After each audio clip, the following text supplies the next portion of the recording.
Entre algunos de los conflictos que vamos a encontrar va a ser el de México y Estados Unidos, donde México va a terminar perdiendo la mitad de su territorio.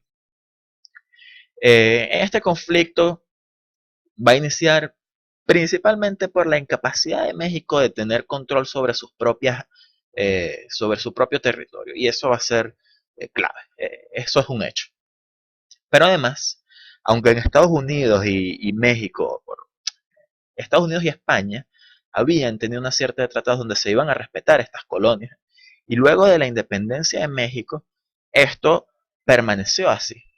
Pero esto era un tratado que estaba hecho desde un Estados Unidos eh, con una mentalidad norteña que no había tenido en cuenta el afán expansionista de los estados del sur mexicano.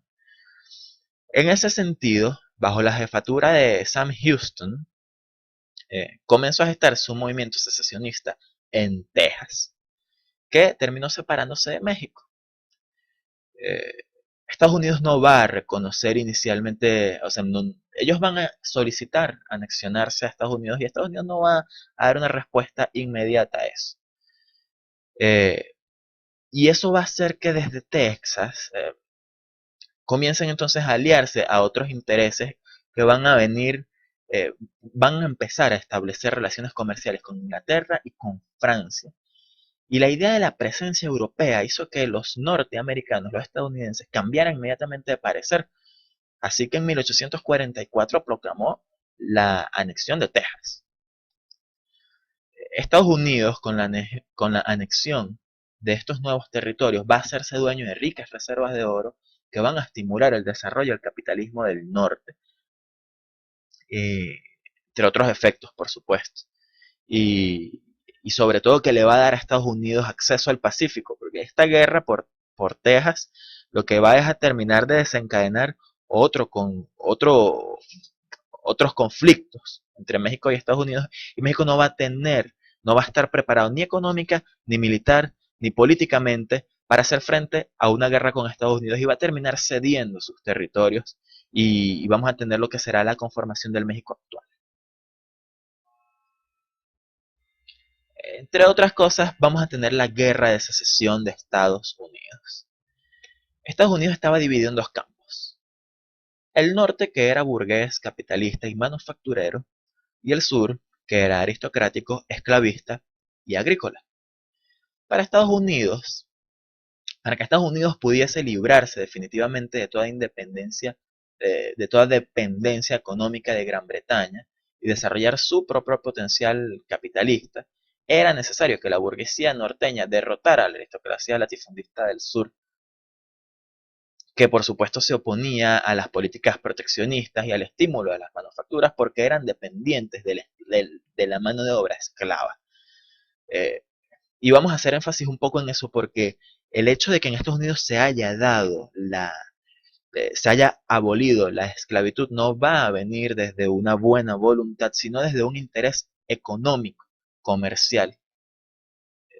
Al final, durante la Guerra de Secesión, Estados Unidos se encontraba en una incapacidad de aplicar la doctrina Monroe, porque tenía sus propios conflictos internos, y eso va a hacer que algunas potencias europeas como Francia intenten recolonizar América Latina. Pero una vez que Estados Unidos sale de este conflicto, puede aplicar la doctrina Monroe en su totalidad. Que recordemos que la doctrina Monroe es América para americanos. Y haciendo la salvedad además que América para americanos, América, entendiendo el continente, pero cuando dicen para americanos, están hablando de los estadounidenses. Recuerden que ellos se consideran a sí mismos americanos. Cuando ellos hablan, ¿qué eres tú? Bueno, nosotros somos venezolanos, algunos son mexicanos, pero ellos son americanos. Entonces es América para los estadounidenses. Ellos son quienes van a tomar las decisiones en el hemisferio. Y eso es lo que va a querer decir la doctrina Monroe, que luego veremos que Venezuela va a beneficiarse de esa doctrina Monroe en su momento. Otro conflicto que vamos a tener va a ser la guerra de la Triple Alianza, que va a ser una guerra entre Argentina, Brasil, o sea, Argentina, Brasil y Uruguay se van a aliar contra Paraguay. Tanto Argentina como Brasil van a mantener excelentes relaciones con las principales potencias europeas.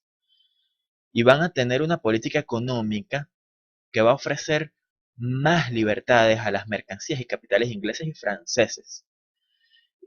Y esta guerra va a tener, este factor va a tener una importancia en esta guerra, porque estas potencias extranjeras van a favorecer en gran medida a Brasil y Argentina, que van a querer regir la zona suramericana. Uruguay se va a incorporar a esto eventualmente porque se va a pacificar ante estos grandes gigantes. Eh, pero Paraguay, que va a estar bajo el mando de Francisco Solano López, no va a estar tan pasiva. La historia de la nación paraguaya desde la época colonial había sido violenta y peculiar,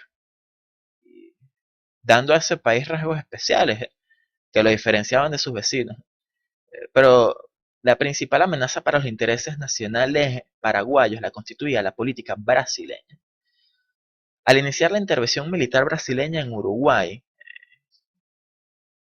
llevó a cabo Francisco Solano López a preparar una contrainversión y el apoyo en apoyo a Uruguay, pero Uruguay al final va a pacificarse ante Argentina y Brasil, quedando Paraguay solo, nacionalista además, ante las grandes potencias, potencias entre comillas, ¿no? de nuestra región, por lo menos. Inglaterra y Francia van a brindar un gran apoyo financiero y político a la Triple Alianza y van a movilizar la opinión mundial contra el tirano y bárbaro Francisco Solano López, que dicho sea de paso estaba loco. Pero antes de la guerra, o sea, esta guerra va a tener un impacto muy grande en Paraguay, porque Paraguay va a perder el 90% de su población masculina.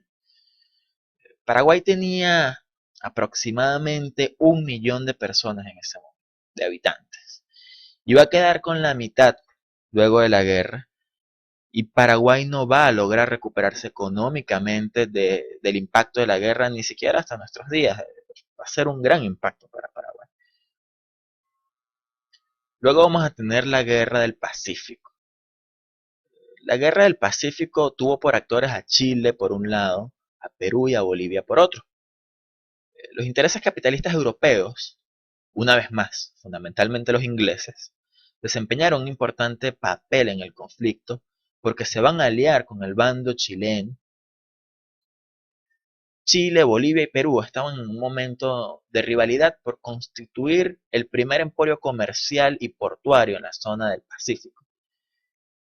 Y Chile va a ver en esa alianza, porque se va a intentar hacer una alianza boliviano-peruana, y Chile va a ver con gran recelo eso.